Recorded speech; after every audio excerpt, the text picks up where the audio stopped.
میں قرآن ایک ایک جملہ قرآن سے عرض کر رہا ہوں، میں پہاڑ پہ پناہ لے لوں گا اور پہاڑ مجھے پناہ دے دے گا. سآوی الی جبل یعصمنی من الماء، آپ میری فکر بالکل نہ کریں، میں پہاڑ پر پناہ لے لوں گا اور اس طوفان سے بچ جاؤں گا.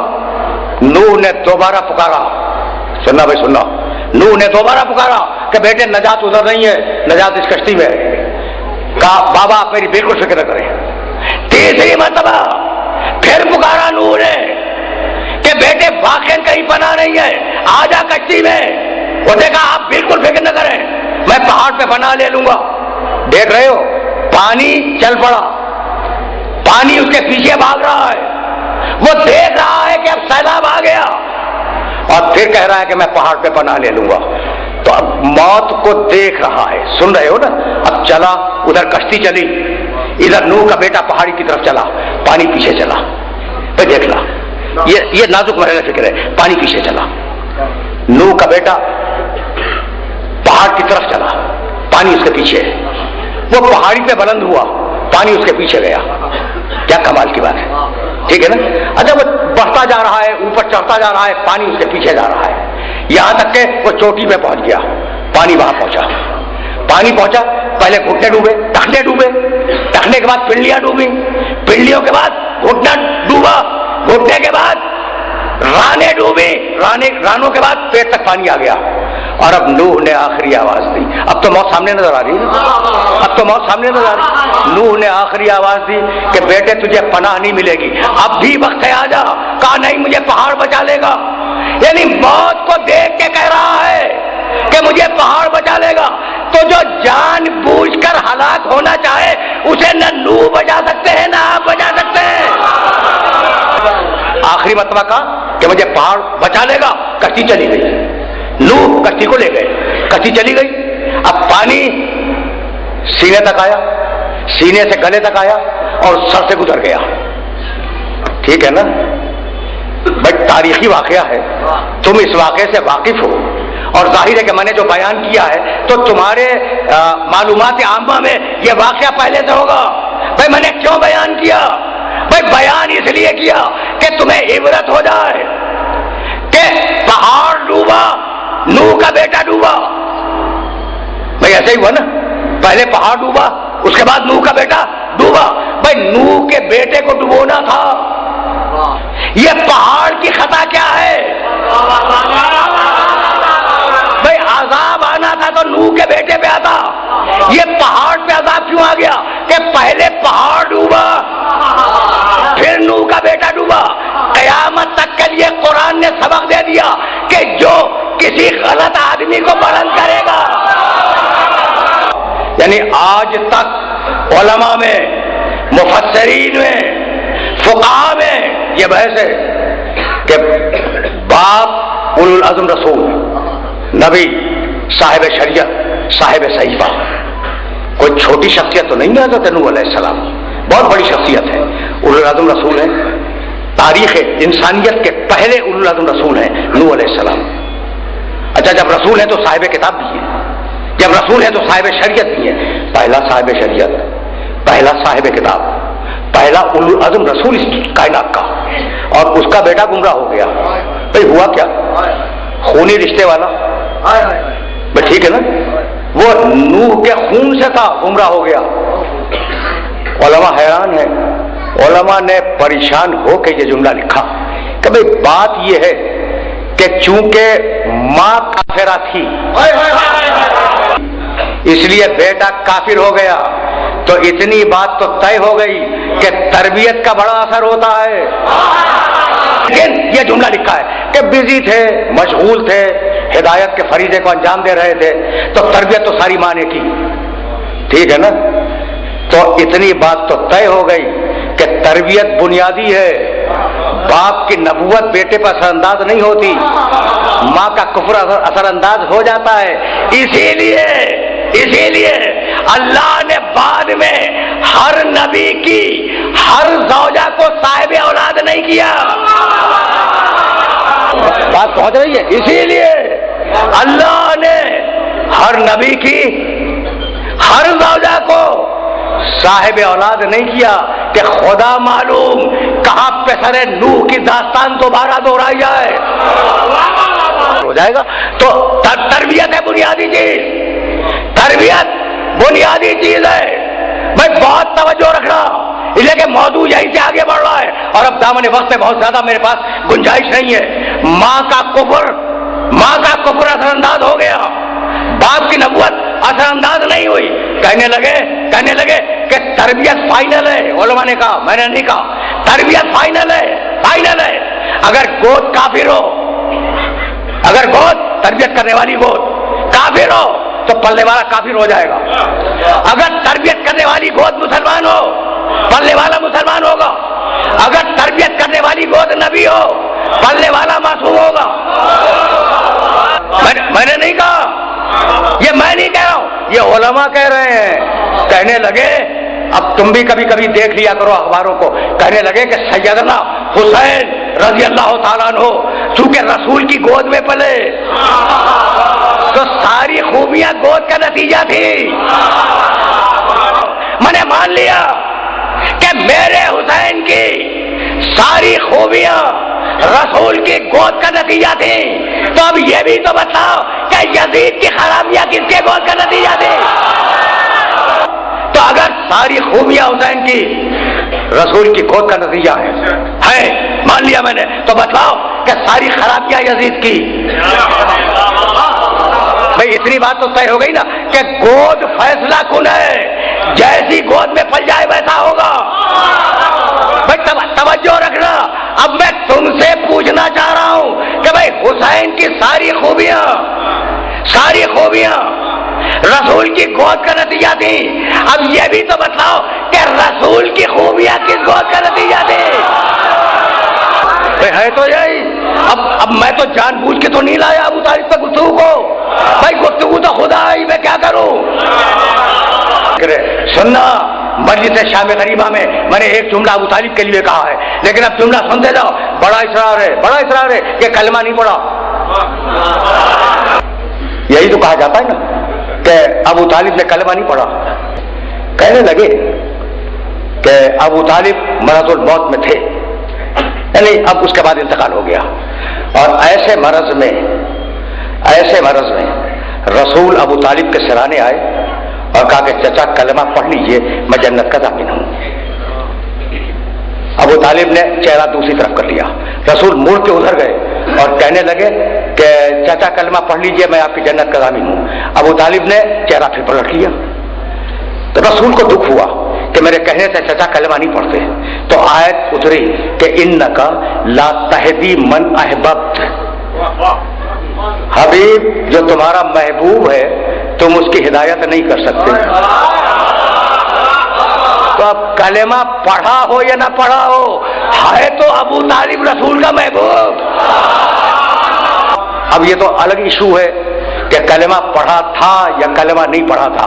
لیکن اگر یہ آیت اسی موقع کی ہے، میں قبول نہیں کرتا. میں تو مفسرین کا قول نقل کر رہا ہوں. میرے نزدیک یہ آیت اس وقت کی نہیں ہے.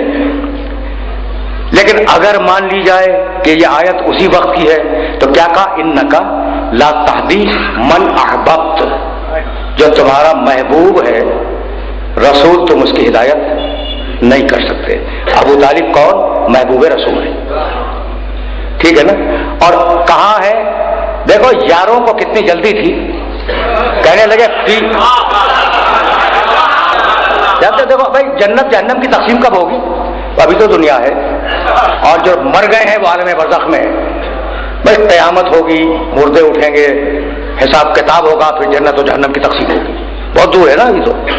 کہنے لگے فی زحزاح من نار، ابو طالب آگ کی کھڑاؤں پہنے ہوئے جہنم میں. نعوذ باللہ.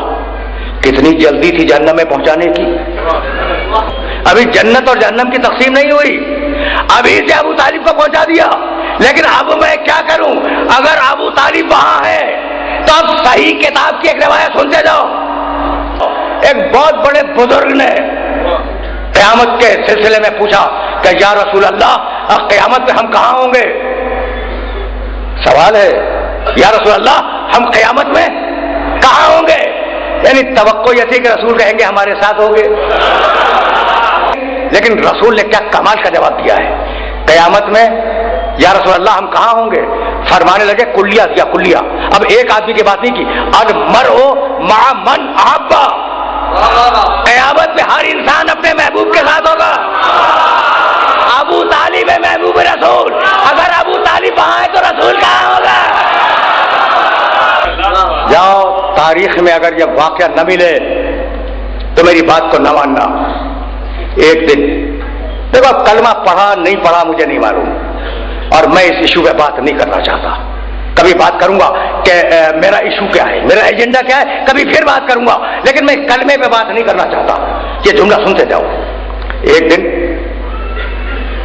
ابو جہل نے حمزہ شکار کر کے آ رہے تھے، اور حمزہ کے دوست پہ کمان تھی. حضرت حمزہ کیا جلیل القدر شخصیت ہے اسلام کی، دوست پہ کمان تھی. چلے آ رہے تھے، خانہ کعبہ کے قریب سے گزر ہوا. ابو جہل نے دیکھا کہ حمزہ آ رہے ہیں. حمزہ کو ستانے کے لیے اور جلانے کے لیے اس نے رسول کو برا کہنا شروع کیا. عجیب واقعہ ہے. دیکھو حمزہ کو اذیت دینا چاہتا ہے رسول کو برا کہہ کے. جیسے ہی ابو جہل نے رسول کو برا کہا، حمزہ نے دوست سے کمان اتاری، ابو جہل کا سر پھاڑ دیا. بھائی حمزہ کا کردار تو یہی ہے، ابو جہل کا سر پھاڑ دیا. اور بہت شان کے ساتھ گھر میں داخل ہوئے. رسول بیٹھے ہوئے تھے. کہنے لگے بھتیجے جانتے ہو کہ آج میں نے کیا کیا؟ کہا فرمائیے آپ نے کیا کیا؟ نہیں بلکہ لفظ جو اصلی ہے وہ بتا دوں. حمزہ بتلاؤ، چچا ہے رسول نام لے کے کہہ رہے ہیں، حمزہ بتلاؤ تم نے کیا کیا؟ کہا بھتیجے میں نے یہ کیا کہ ابو جہل تمہاری شان میں گستاخی کر رہا تھا، میں نے کمان اتاری اس کا سر پھاڑ دیا، تمہاری محبت میں اس کا سر پھاڑ دیا. اب جانتے ہو رسول نے کیا کہا؟ حمزہ میں اس وقت تک آپ کی مدد کو قبول نہیں کروں گا اور آپ کو چچا نہیں کہوں گا جب تک آپ کلمہ نہ پڑھ دیں. کیا کہا حمزہ؟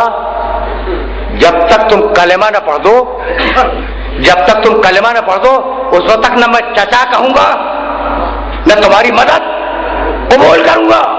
یعنی چچا کہنے کی شرط یہ ہے کہ کلمہ پڑھیں، مدد قبول کرنے کی شرط یہ ہے کہ کلمہ پڑھیں. دوسرے ہی دن کسی نے میرے نبی پر اونٹ کی اوجڑی پھینک دی، نجس ہو گئے.